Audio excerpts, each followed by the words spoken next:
Bonjour, je m'appelle Michel Racah. Je suis au CJD depuis 5 ans, c'est-à-dire depuis 2015. J'ai créé la société BizUp en sortant d'école d'ingénieur et avec mon associé, on a créé une solution logicielle qui permet aux sites marchands de se référencer sur l'ensemble des places de marché. On a eu l'occasion de mettre en place ce qu'on appelle du middle management.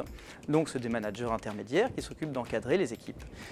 Sur un modèle hyper traditionnel, je suis passé dans les bureaux et je me suis rendu compte que le bonheur que moi j'avais de faire mon travail n'était pas partagé par les collaborateurs de ma propre entreprise. Et je me suis dit que j'étais passé à côté de quelque chose.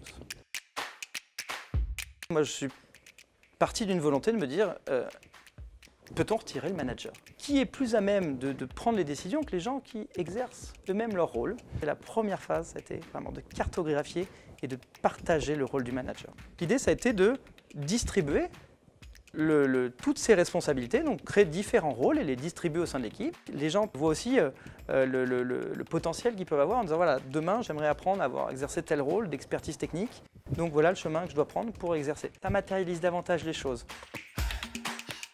La deuxième phase, ça a été de libérer la parole.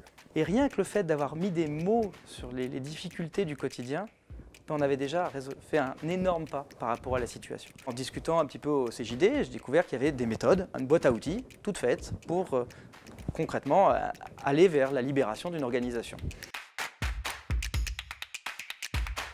Je pense qu'on a nos réunions d'équipe sont peut-être au moins 10 fois plus productives qu'avant. Comme la méthode prête à mettre en confiance dès le début, on arrive à s'exprimer. Et donc les problèmes surgissent et on co-construit pour les résoudre. Au départ, je me suis dit, super intéressant, il n'y a plus de hiérarchie, tout est gommé, pourquoi pas. Quand on a fait tout le coaching pour la mettre en place, j'ai commencé à douter en me disant qu'il y avait quand même beaucoup de règles à suivre. Et finalement, à l'usage, on se rend compte que c'est une méthode qui est en fait très efficace. Au lieu de tourner autour du problème, on arrive très vite à la solution et on trouve tout de suite les mécaniques pour y arriver et c'est hyper intéressant. Pour l'équipe, ça nous a apporté un grand gain de temps. Désormais, en fait, chacun porte ses responsabilités pour qu'on puisse avancer tous ensemble.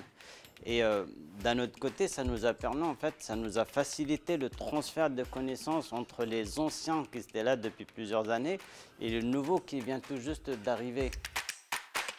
Une équipe, puis une deuxième, qui ont été mis en place sur une méthode de management libéré homemade, je peux le dire comme ça. Et là, on est en train de finir la mise en place de la troisième équipe. Dans les challenges pour la suite, moi j'ai 3 sujets clés en ligne de mire. Le premier, ça va être déjà tout ce qui est entretien individuel. Un deuxième qui est lié, c'est les rémunérations. Le troisième gros sujet, c'est le sujet des budgets. Il ne faut pas qu'il y ait de tabou. Il faut être prêt à parler des chiffres et libérer la parole.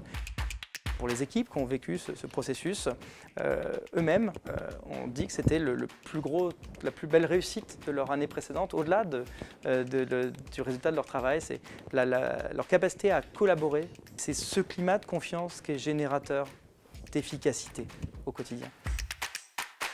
Le seul conseil à donner, c'est d'oser. Et on est là pour ça.